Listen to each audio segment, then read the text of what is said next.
Hi, I'm a lecturer in a university in the UK, so I'm interested in teaching, and I've been reading this book, which is Small Teaching by James Lang, and I just thought I'd make a quick video about some of the interesting, useful things that I've picked up. I kind of knew about anyway, but it's really nice in the way that it's a mix of here's the theory and here's some practical ideas for how you could implement it in your teaching, but just as much in your learning. If you're trying to learn something new, or you're a student yourself, some really useful tips that you can implement straight away. So I've just read part one at the moment, which is titled Knowledge. Let me just show you. There's three parts. There's knowledge, understanding, and inspiration. So the knowledge part, it's all about remembering things, sort of getting important facts, figures, methods into your longer term memory. And it's all sort of backed by research. And part one itself is split into three parts, which are predicting, retrieving, and interleaving. So that's what I'm going to talk about. So the first section of part one is predicting, and the gist of it is that if we get students to predict what's going to happen in a new topic, instead of just telling them what it's all about, if we ask them to predict what it's going to be about, before we actually tell them, they're much more likely to remember it later. And that's really in a nutshell, but there's studies behind it. There's clear evidence that it works. So a really sort of basic example that they talk about in the book is people in a study being asked to remember pairs of associated words. So I think sort of whale and sea, or football and goal, or garden and bird. So you've got pairs of words, and they're going to be asked to remember a pair of words much later. Now, if they were given one of the words and asked to predict the other word, they were almost certainly going to be wrong. So you tell them whale, and you'd say, what do you think the paired word's going to be? And they would say harpoon or something like that. They'd get it wrong. Then they'd be told what the right answer is.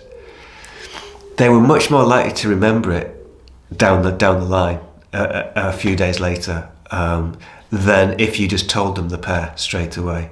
So that's quite interesting. So you could ask your students, so I'm a math lecturer, so I might ask my students to predict what, I don't know, the inverse of this matrix is going to be before I've told them about how to calculate an inverse. Ask them to predict what it's going to be. Ask them to figure it out themselves. They're much more likely to remember the method once I tell them it than if I just told them it without asking them to predict it. So again, a very simplistic example.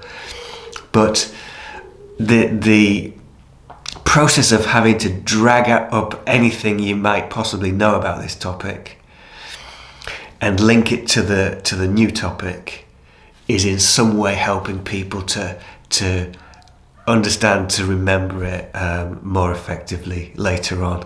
So that's the first section, predicting. The second section in part one is about retrieving, which again, it's kind of obvious, but it's all about getting your students or getting yourself to remember facts and figures or methods or techniques or whatever it is that you're trying to learn.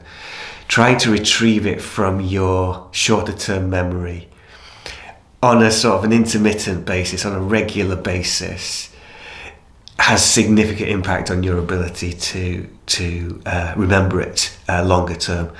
So, for example, if you're revising for an exam and you go to your notes and read up all of the information, you read about it, that's far, far less effective than forcing yourself to try and remember it. Really putting some effort in, writing down sort of what you think it is, trying to drag it from your memory, and then looking for it.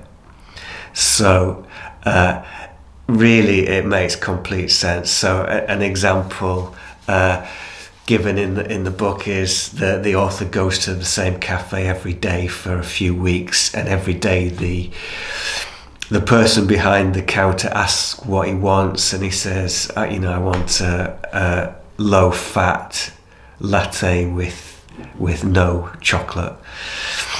And every day she asks the same, and he's a bit sort of perturbed by this, that after a few weeks she can't remember what it is that he orders every single day.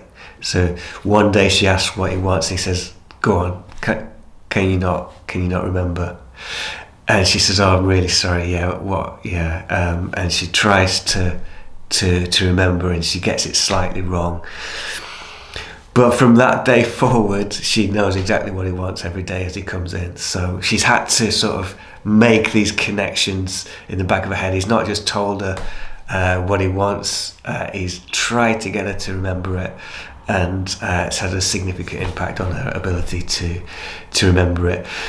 In terms of practical applications, it's just about doing things like giving a sort of a quiz at the beginning of a lesson about last week's lesson, or the week before that lesson, giving a quick sort of multiple choice 10-minute, 5-minute test at the start of a lesson, or doing it at the end of the lesson on the stuff that they learned at the beginning of the lesson. It does mention, and there are always sort of caveats and subtleties in this, it does mention that short answer type quiz questions are significantly more effective than multiple choice type questions, but obviously it's harder to implement. If you're studying for something, some people make flashcards with a question on one side, answer on the other. Some people might think that the making of the flashcard is the important bit because you're writing down the information. It's not.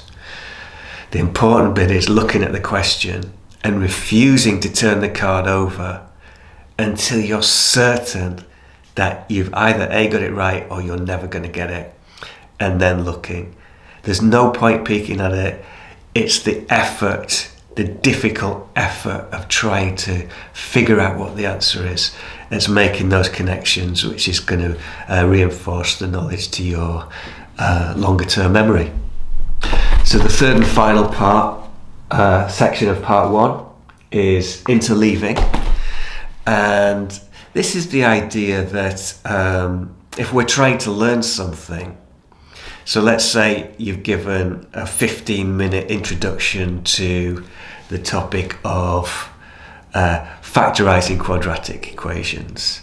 Well, you can then give a block of 20 examples, and then the next day you can introduce the topic of solving quadratic equations using the formula, and you can do a block of 20 questions on that, and then the week after that another method, completing the square, and do a block of 20 questions on that. Well, the theory goes, and that the theory of sort of interleaving goes, that you introduce all three and you interleave, you give a set of mixed examples on each of the three occasions.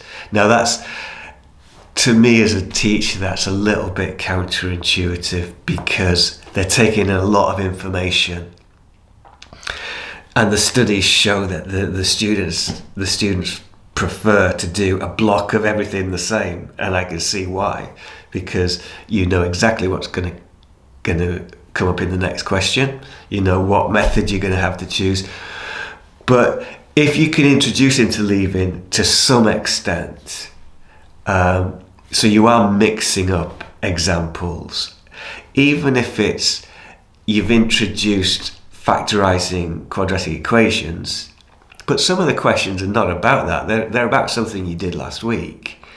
It's getting the student out of sort of automatic mode and getting them to sort of really think, and maybe eventually to be making connections between those topics that are interleaved in these example sheets or whatever it is. So it's not, they specifically say in the book, we're not saying blocks of all questions on the same topic are bad, and in fact they're often necessary. But it is saying that introducing to some extent some interleaving of other topics into the work is going to help students to learn it better, and to again get it into their longer term memory, and to make connections between the different topics. If you're trying to learn something, it's better to do an exam paper which has lots of different topics on than to do 50 questions on one topic. That's an extreme example, but if you can be interleaving older topics all the time into whatever session you're doing, it's going to be more effective in the long run. It's going to be harder, it's going to be less comfortable, but it's going to be more effective in the long run. I think that's the gist of interleaving.